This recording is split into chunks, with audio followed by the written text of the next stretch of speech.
सालों पहले एक नगर का राजा अपने राज्य में रात को अपना रूप बदलकर घूमता था।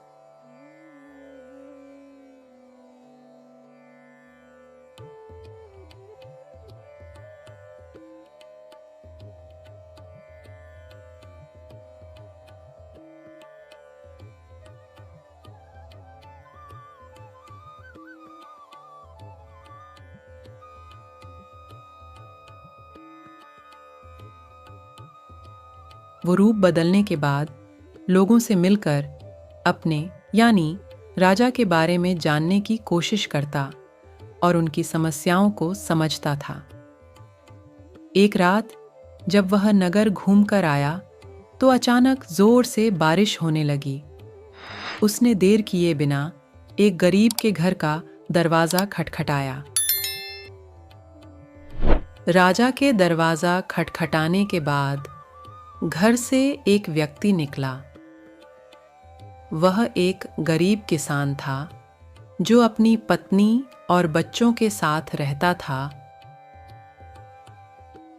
बारिश तेज थी तो किसान ने राजा को अंदर आने के लिए कहा। राजा ने घर में जाने के बाद पूछा, क्या आप मुझे कुछ खिला सकते हैं? मुझे बहुत तेज भूख लगी है।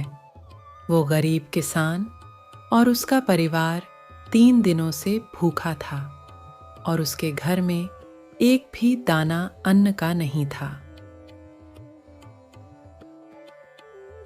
किसान के मन में हुआ कि भले ही हम भूखे हैं, लेकिन अपने अतिथि को यूं भूखा नहीं रख सकते। अब किसान ये सोच सोचकर बेचैन हो गया कि अपने अतिथि का पेट कैसे भरा जाए। तभी उसने घर के सामने वाली दुकान से चावल चुराने की तरकीब सोची। उसने सिर्फ अतिथि के लिए ही 2 मुट्ठी चावल लिया और उसे पकाकर राजा को खिला दिया।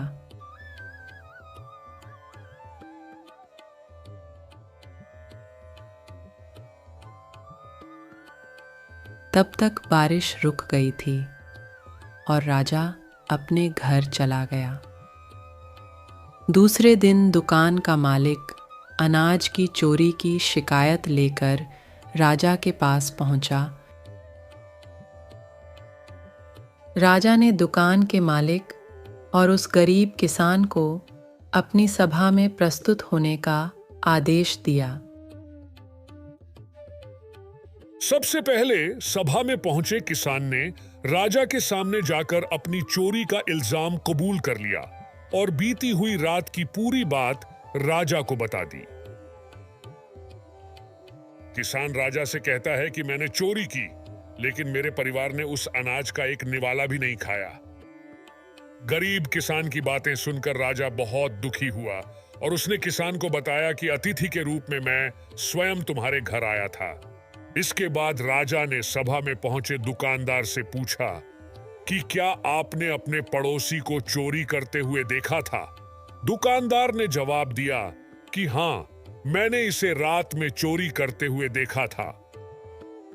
दुकानदार की बात सुनने के बाद राजा कहता है कि इस चोरी के लिए मैं पहले जिम्मेदार हूं और फिर दूसरा तुम हो, क्योंकि तुमने अपने पड़ोसी को अनाज की चोरी करते हुए देखा, मगर कभी उसके भूखे परिवार को नहीं देखा। तुम अपने पड़ोसी होने का धर्म बिल्कुल निभा नहीं पाए। इतना कहने के बाद राजा ने दुकानदार को सभा से जाने के लिए कह दिया और किसान की अतिथि निष्ठा भाव को देखकर उसे 1000 सोने के सिक्के इनाम के रूप में दे दिया।